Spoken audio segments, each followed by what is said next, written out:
Rencana dimulainya sekolah tatap muka yang akan diberlakukan di Kota Palembang tanggal 12 Juli 2021 sempat menjadi angin segar bagi beberapa bidang usaha yang berkaitan dengan kegiatan sekolah tatap muka.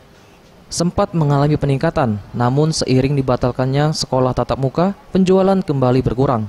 Hal ini seperti yang dirasakan Ahmad Syaugi, selaku orang yang bergerak di bidang usaha buku dan alat tulis yang berada di kawasan Jalan Jenderal Sudirman.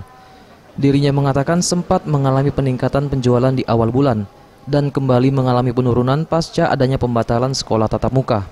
Dirinya juga mengatakan di tempatnya terjadi penurunan penjualan sebesar 50% jika dibandingkan dengan masa sebelum adanya pandemi. Kalau banyak sih persentasenya tidak seperti biasanya ya, kayak sekarang. Tapi jadilah karena ada kenaikan dibanding bulan-bulan sebelumnya. Ada pengaruh sih. Pengaruhnya untuk pembelian ya otomatis yang kemarin mungkin cukup dia harus beli kalau masuk sekolah.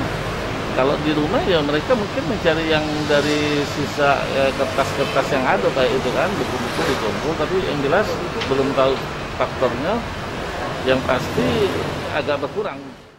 Sementara itu Syaugi menambahkan, di tempatnya untuk penjualan alat tulis masih cukup ada peningkatan. Sedangkan untuk penjualan buku pelajaran, baru ada pemesanan dari beberapa sekolah swasta yang ada di Kota Palembang. Eza PM, Sriwijaya TV.